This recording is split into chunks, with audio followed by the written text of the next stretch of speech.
This episode is brought to you by Puma Running. I'm really after a new race day shoe. Can you tell me a bit more about the Puma Fast R2? The Puma Fast R2 are my favourite race day shoe. Now, I ran in these for Chicago Marathon, and I definitely think they helped me on my way to a 4-minute PB where I ran 2:23, just because they save your legs so much, which is obviously very helpful for marathon running. What do you think makes them so special? Two things I think really make the difference. Firstly, this carbon plate that you can see extends right beyond the forefoot.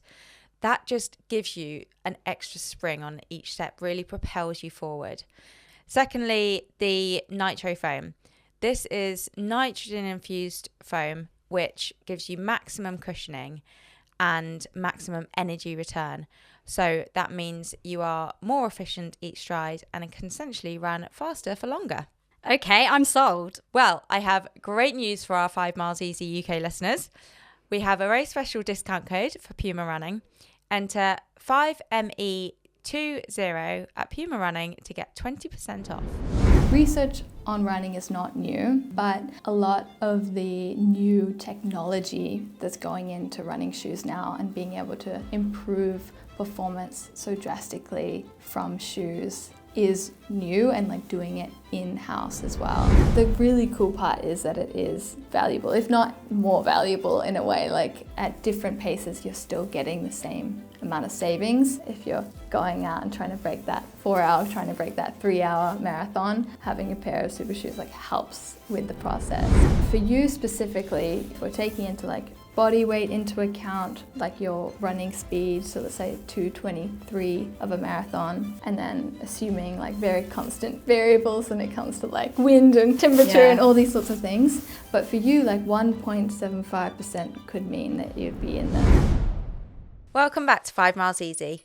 On the show today, we are back in Boston, where I visited Puma HQ a couple of months ago and got to chat to Izzy about the science of running. So Rose, you spent some time in the Nitro lab when you were in Puma HQ and you did some testing. So what did those tests involve? What were you trying to find out? And what did the results show? So a bit about the Nitro lab to start with. This is essentially where Puma do all the testing for their shoes that are in development. So when they're first made, their first brought to concept, they'll test them for their efficiency and just how well they work. The way that they do this is there's a treadmill in the lab, and they'll have Puma employees on to start with, and then test them on athletes. You run on the treadmill, you wear a mask that you breathe into, and through that mask it measures the amount of carbon dioxide that you're exhaling. So through that, they're able to get the data as to basically how efficiently you can run in that pair of shoes. Because if you're breathing less and running the same speed, you're running more efficiently. Now, I hope I haven't butchered that, and we're going to hear more about it from Izzy. He can probably give a better explanation. But in brief, that's what I did in Puma HQ. Okay, and then so were you just trying to work out which shoes are best for you? Exactly. So I tested 2 pairs of shoes. I tested the Fast R2s, which I ran Chicago in, and did my whole build up in. I really liked running in them. I felt like they made me faster. So I tested those shoes against a new pair of shoes, which are, I think, about to come onto the market, the Deviate Elite 3s. Now, these are released in the US for the US marathon trials, but they're not available to purchase just yet. But it was really interesting to see the results, because I went in thinking I'm definitely a Fast R2 girl. They feel great. I think the plate on the front makes you feel like you're really propelling forward. And so I'd kind of made up my mind before testing the 2 pairs of shoes. And just to add that I had run in the Deviate Elite 2s, the predecessor to the model that I tested, before I ran in the Fast R2. So I did a couple of marathons in those and then switched to the Fast R2s, which I felt like were faster for me. However, the results showed something a little bit different. So I've got my report from the lab here, and we've got summary of findings. I was 1.75% more efficient, so I had better running economy in the Deviate Nitro Elite 3s. What does that mean? Being 1.75% more efficient, that improvement in economy doesn't necessarily mean 1.5% quicker time. It doesn't directly correlate. It's relative to the speed that you're running. So someone running a 5-hour marathon will obviously have more time off their marathon with that improvement than I will, because it's relative. But what that means in time is approximately a 1 minute 45 seconds saving during a marathon, which is still, I was really happy with that. I mean, I also thought, why didn't I run Chicago in those shoes? But of course, that also has to be, that's assuming that the conditions are exactly the same. My training is exactly the same. My body performs exactly the same. So it is quite difficult to say, okay, I'm going to put on that pair of shoes and go and run 1 minute 45 faster. It doesn't quite work like that. But if I'd worn those shoes on the same day, then those results suggest that I would have run 2:21. And what I found quite interesting is, why is that the case? So essentially, looking at this report, it's really to do with my time going forward versus my time going up. Now, if you think about running, you're trying to get forward, not up. We're not in a jumping competition. So looking at the results, which we will share on the YouTube version of this episode, my stride length was a tiny bit longer in the DV8 Nitro Elite 3s, but my aerial time was less. So that basically means that I'm being propelled forwards more in the DV8 Elite Nitro 3s versus the Fast R2s, where I'm kind of being propelled up more. So I thought that was really interesting, because it obviously just did change my running technique a little bit. And these figures are very, very marginal. We're talking 0.1, but that does add up over a marathon. So what sort of paces were you testing them at? Because your style kind of changes depending what pace you run. So say you were doing like a 10K race versus a marathon, would it still be the same? Like, how does that work? I did the tests at marathon pace. Okay. But yeah, it's an interesting point. I wonder how it would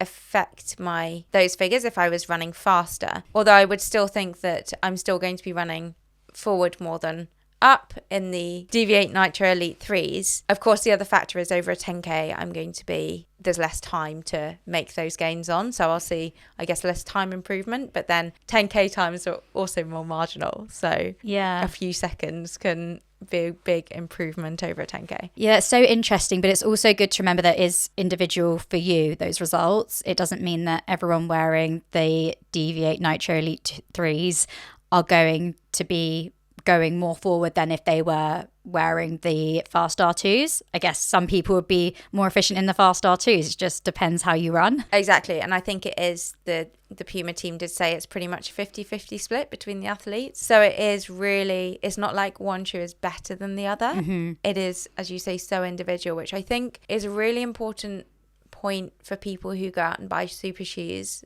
because I think a lot of people don't necessarily test them for themselves. They buy them because there's a lot of marketing hype, or because Kipchoge's broken a world record in them, and so you think, okay, well, these must be the fastest shoe for me. But actually, so much of it is about your own running style and your speed, and so many factors which are so individual to you. Yeah, I definitely think that's something that I've learned over the last few months, just being very lucky enough to have tried a few brands and their own super shoes. You realise, okay, what I used to think was meant to be the best ever super shoe isn't actually the fastest for me. I feel better in other ones, which is really interesting, and it actually is quite refreshing as well to know, actually, I don't need to stick to this one, and if it's out of stock, it's the end of the world, because I can go to these other ones as well that do work for me. But I'm really interested to hear from Izzy herself, so shall we go to Boston? Let's do it. Izzy, tell me what you do at Puma. Okay. Talk me through it. I'll walk you through it. So I work in our Nitro lab in Boston. And so specifically, most of the time I'm working on running. And it's all performance running. Or sometimes, okay, it's not all performance running. Sometimes it's performance running, but it's kind of everything across the range. And it's all from like a research and sports science perspective. So we're trying to bring all the high quality testing and research into our running products. And then when it's not in the lab, it might be with our track and field products, or we might bring it across to different business units like football out in Germany as well. We link to all the different parts, but in Boston, it's mainly running. Okay, so it's all the science behind the shoes. Yes. How did you get into that? So, that's a good question. I didn't know that this job that I'm working in existed. Like before I applied, I started in biomedical engineering, and I went to university in New Zealand, and at the time I was doing uni and also like focusing a lot on sport. So I loved the kind of combination of solving problems, human body, human health, and then like passion was just track and field. And nearing the end, I was like, okay, like what am I gonna do with my life? And I was just super inspired by friends who were becoming professional athletes and like how much product impacted their performance. And then I had a few connections with people who were telling me like, actually no, like now this is a real thing, like they'll put real science and engineering into all these shoes. And I was like, okay, I think I want to do that. And after a little bit of like search, finagling, I was like, okay, found the job. It felt like kind of stars aligned a little bit, and I saw the job open up and I was like, oh, like I have all these skills, or like I was using a lot of like my biomechanics background from engineering, but it was mainly clinical stuff. But then, yeah, so I was like, okay, sweet, I could shift that into like performance focus. And then, yeah, ended up in Boston about 1.25 years ago. And I've been just chipping away in the lab since then. Wow. Do you think, when you said, you didn't know this job existed before, is this very scientific approach to running shoes, is that quite a new thing? I think so, at least from what I have seen, like in the past, at least internally in these big shoe companies, like there's been like research where like internally they'll hire out like different universities to do research on running. So like research on running is not new, but a lot of the new technology that's going into running shoes now and being able to improve performance so drastically from shoes is new, and like doing it in-house as well is new. But maybe I'm a little bit biased, or I was like living under a rock and it existed and I just had no idea. What's the new technology? So new technology kind of comes down to the supercritical foam that's used in the shoes, as well as incorporating carbon fiber. So it's like the ability to make very lightweight running shoes whilst also making them super propulsive. That's one element of a few different factors that will go into a performance aspect. And all of that shift kind of happened, was that when the first carbon shoes came in? Yeah. Nike launched them, and then all of the brands jumped on board, and there was this huge rise in technology and times just dropping. Yeah, exactly. At least from my understanding, like that's the way things have shifted, and it's even been interesting to see like what was happening like in the science world, and then it's also like really cool to see when in industry like the ability to work with factories that are doing the engineering on these materials and coming up with these things. So it's kind of like combined forces of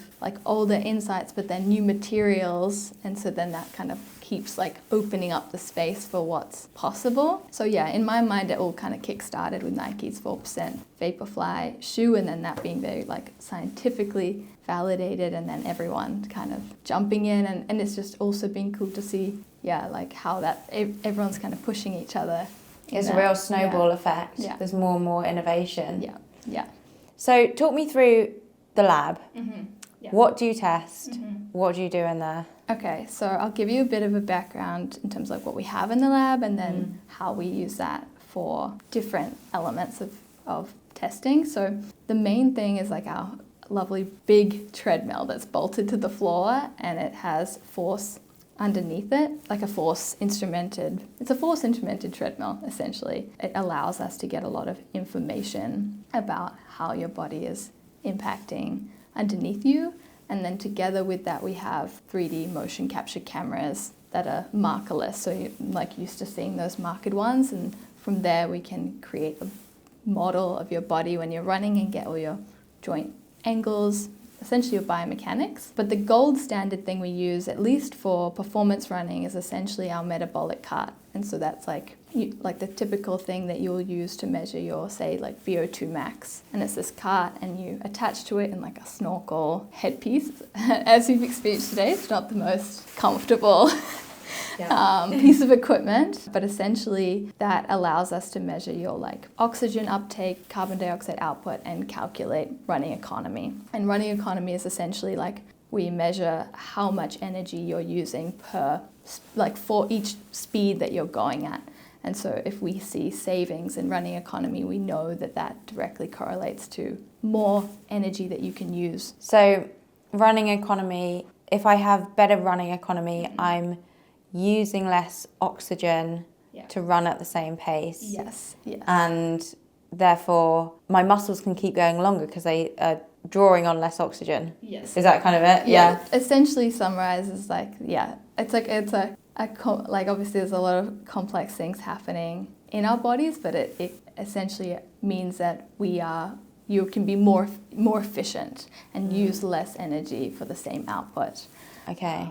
And VO2 max? Yes. What's that? So VO2 max is essentially the maximum amount of oxygen uptake that your body can use, and essentially like shows your like aerobic capacity. And it's like a key measure that people will look at when it comes to like seeing what their fitness performance and where that's at.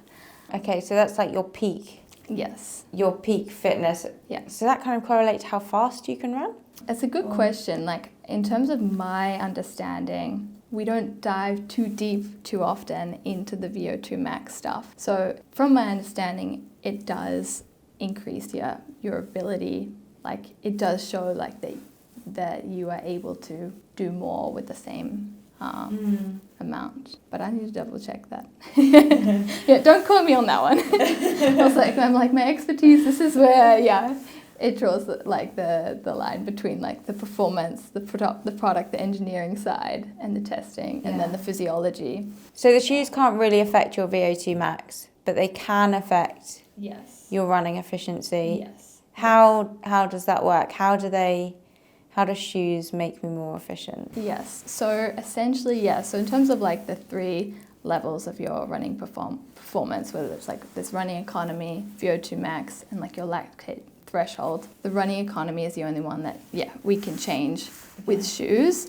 And one of the like 2 main elements when we simplify it down is the foam in terms of the energy return that you get from the foam, and then also the increased like stiffness and the rocker that it has. So from our understanding, like the combination of these things means that when you put energy into the ground, you get more of it out and less of it is like dissipated, or there's less that your body has to absorb to be able to like keep running.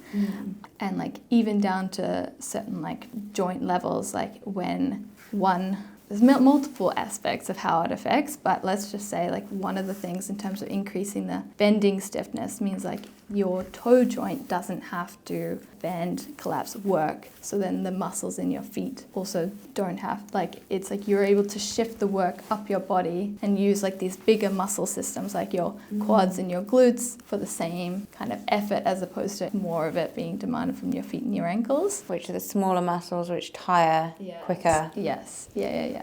And the foam, what is the foam? Okay, so the foam, so Connor will be able to dive deeper with you like on the actual product specs, but essentially it's nitrogen infused foam, and essentially it's called something called aliphatic TPU.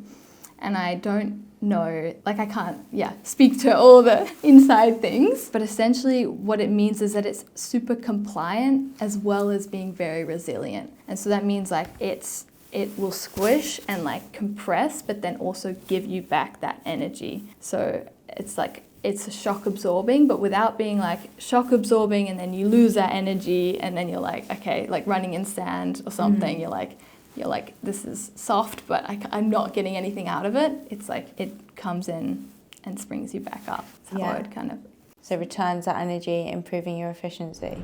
So we all know how important good nutrition is to fuel our running performance. But one thing I get asked about a lot is how to fuel training sessions, because gels can be quite hard to tolerate and quite hard to get used to. Especially as a lot of sports nutrition is heavily processed with artificial ingredients, not always that great on the stomach. But recently we've been trying Velo Forte and loving it, haven't we? We have. Velo Forte is a natural way to fuel your performance. Their gut healthy bars, recovery shakes, and performance enhancing gels and chews are all made from real natural ingredients with no junk and additives, easier on your stomach and overall better for you. And they taste delicious too. Chef-made recipes and so many incredible flavours. There's something for everyone, for every activity. Favourite product? My favourite product is the energy bar. Really good straight after a session or on the go. I love this one. This is the recovery shake, and they just taste so delicious after a hard training session. Thanks to Veloforte for supporting this podcast. Head to veloforte.com and get 30% off by entering the code 5miles at checkout. That's the number 5 and the word miles.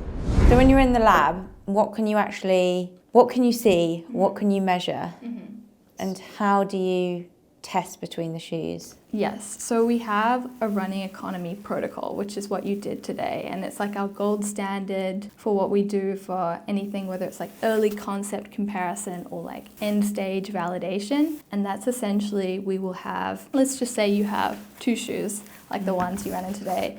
You'll warm up until you're super ready, your body's like in that kind of steady state, ready to go. And essentially we'll do 5 minutes on, 5 minutes off for the number of trials that we're doing. So say if there's 2 shoes, we'll do either 4 rounds or 6 rounds, depending on how many, like we want to get a nice average of each shoe at the end. And we'll do 5 minutes on of running, 5 minutes off, and then change shoes each time, but make sure it's like mirrored to account for any effects of fatigue. The one like key parameter that we need to like maintain within running economy is something called like you need to be in an aerobic state in your body. So to calculate the running economy and make it be accurate and effective, essentially we just have to know what your body is burning to ensure that like the calculations that we'll use are going to be accurate. So long as that pace is not above your threshold, then that's sort of like the zone that we'll look in. So that's what aerobic state means, is not redlining, not like breathing so hard that you're it's like going to like lactic. Yeah, there's like a specific kind of variable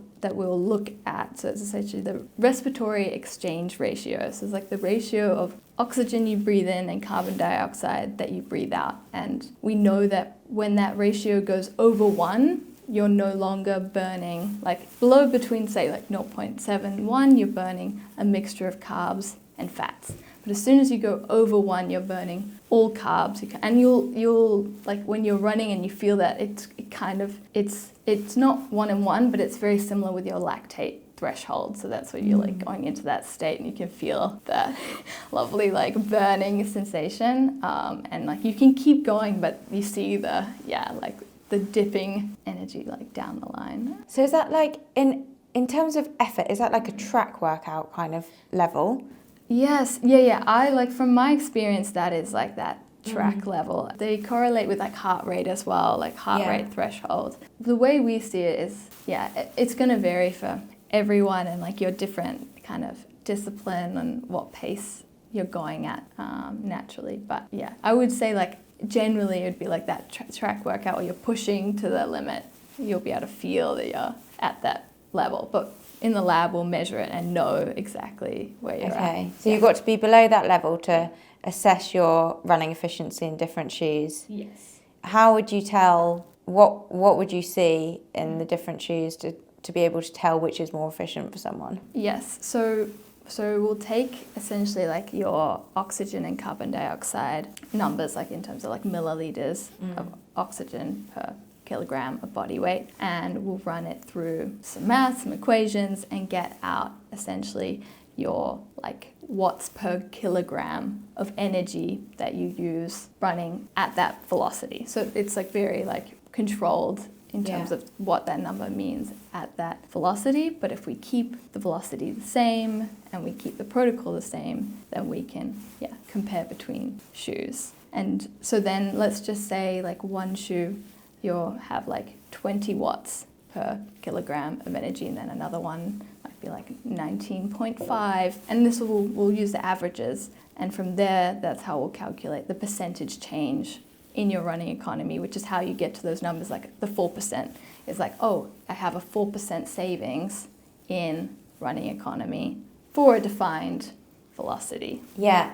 Interesting. And when I did my test a little while ago, it came out as, 1.75% more efficient in the new shoes, which cannot be named as of yet. Cannot be named, yes. But that was really interesting to see. And I think it did correlate to how I felt in them. I mean, I raced in the Fast R2s, so these shoes in Chicago, and obviously loved them. But putting on the new ones, I just did feel like I felt more efficient. Is that something you often see? You know, do you think we can kind of judge? Obviously, in the lab, you've got all this data, which gives such a scientific, accurate approach. But like, can we judge efficiency based on feel? It's interesting because we see a very varied responses. More often than not, people tend to have a good sense of feel, especially elite level runners where you're so attuned to how your body feels and how a shoe feels. It tends to be that the shoe that you feel better in, or if you feel, especially if the numbers like yours is quite stark, like over 1% or 1.5%, then you might be tend to be able to feel it. And we've had some very exciting projects in the lab with like future prototypes where we see these big numbers and people like every time are feeling the same way, which is not common. Usually we're looking for like marginal minor gains. So as soon as it's like a smaller level, it can be, we've had many cases where someone feels better in one but tends to be better in the other.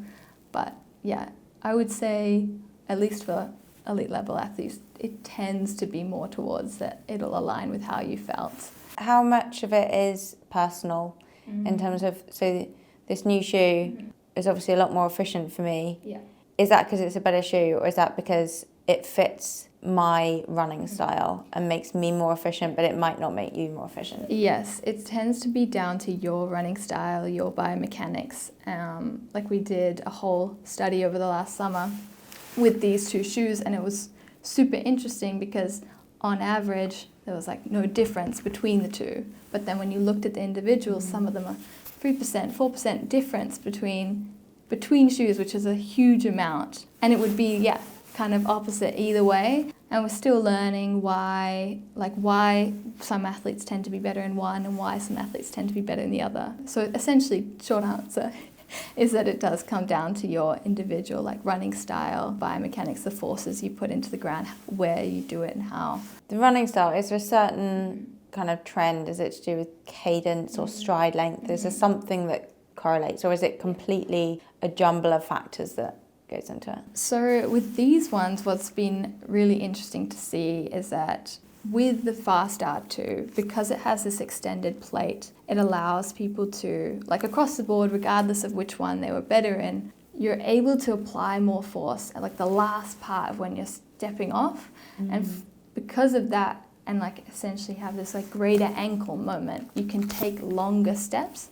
So at the same running pace, people take longer steps and they take fewer steps in the Fast R2. That doesn't necessarily mean that that's better for them, but for some people that works really well for them, and it tends to be for like more powerful runners, or like where they're applying like sort of like more force and a longer kind of stride length. But it's not a blanket rule per se, but that's generally how we see people who like the Fast R2 and are better in it. They're able to leverage that kind of like aggressiveness and the stiffness of it. And literally cover more ground with each step, but I guess you've got to be able to have that force to make that longer stride. Gosh, it's so scientific, isn't it? Yeah, I know, and we're still like exploring and understanding, like it doesn't end, which is like, and every time someone new comes in who responds a different way, we're always like, okay, like what's going on there, trying to understand what's happening at that individual level, which is really cool.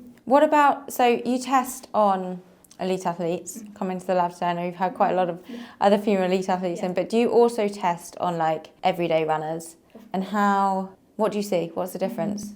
Yeah, so in Boston it's great because we have this huge community of runners, and like naturally we care about every different group of runners, and it's really valuable, especially for our everyday shoes, to look within that context so that whenever we're looking, say if we have like a problem that we're solving for, that we have the right group of people that we test with so that it informs the product. So yes, short answer is that we kind of get a wide variety, and it just depends on the project, which group of people. But when it comes to the performance shoes, we want to have as close to elite athletes, or the elite athletes being the ones that all the product is informing, because there's the ones where it will make the most difference, or at least it's your job, so which we really care about. So yeah. But I guess it does with the like running efficiency would also be improved for 4-hour marathon runners and 3-hour marathon runners. So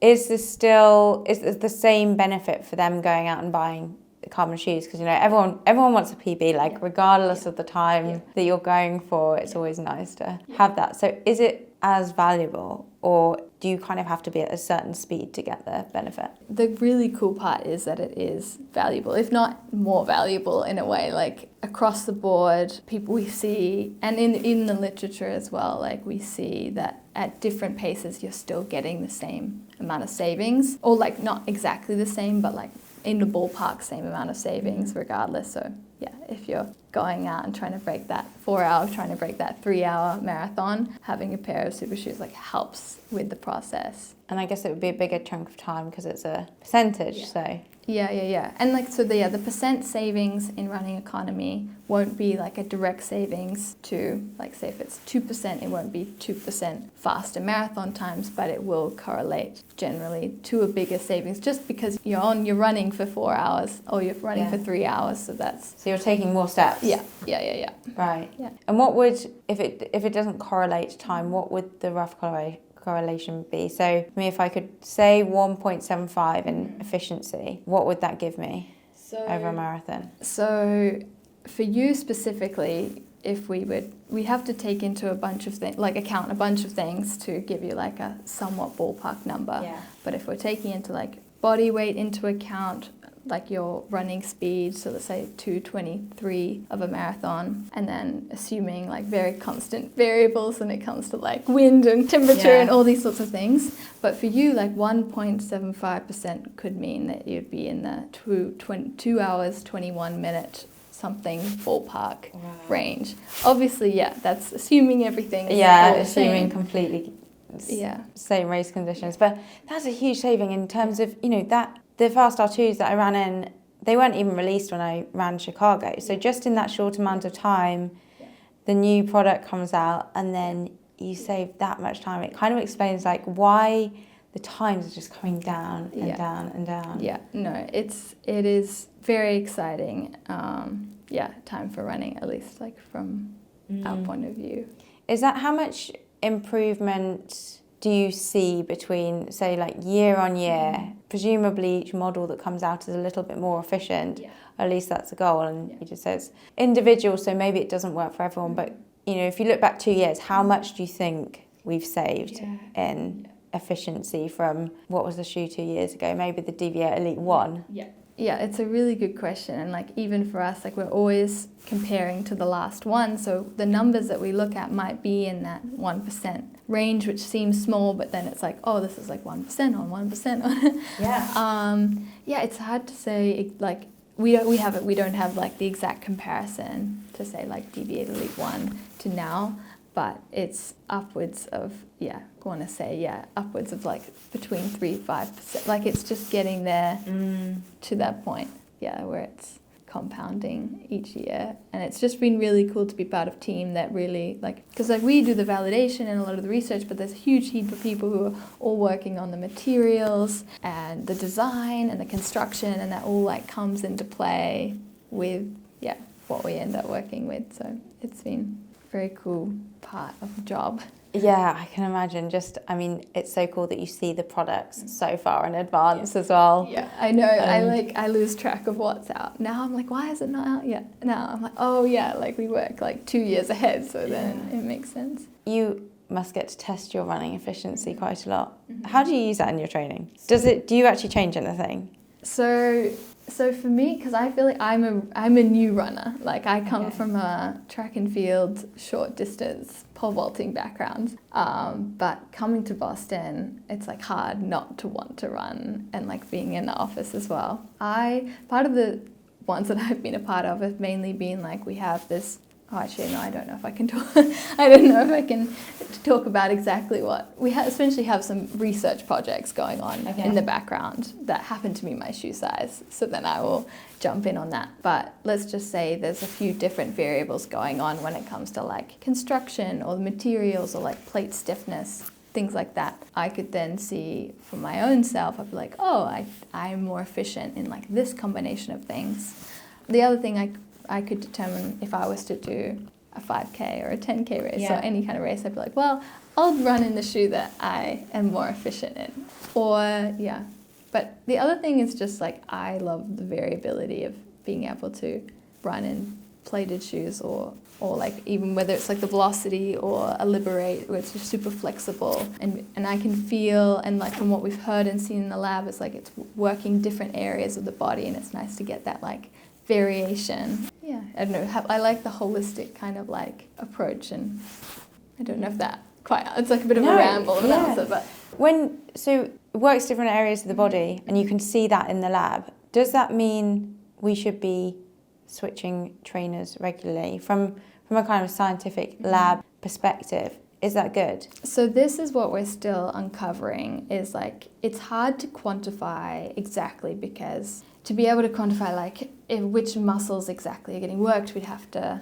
it's a very kind of like complicated process of like measuring like your muscle activity, and even then it's hard to discern exactly over time, but it's been that anecdotal kind of saying that, yeah, like if we run in essentially like more flexible shoes and then have carbon plated shoes, that like we know that like in terms of looking at like joint mechanics, it's like, okay, yeah, like there is more work going up into the lower limbs in these plated shoes versus like a non-plated shoes, probably like a more lower limb, and people can feel those differences. But yeah, it's definitely, that's something we are like working on in the future when it comes to products and understanding. I suppose logically, if you're using different muscles in different runs, so for example, I do all of my speed work, my tempos, my hard long runs, my marathon training sessions in plated shoes, and then all of my easy runs in non-plated shoes. So I'm using different muscles there, which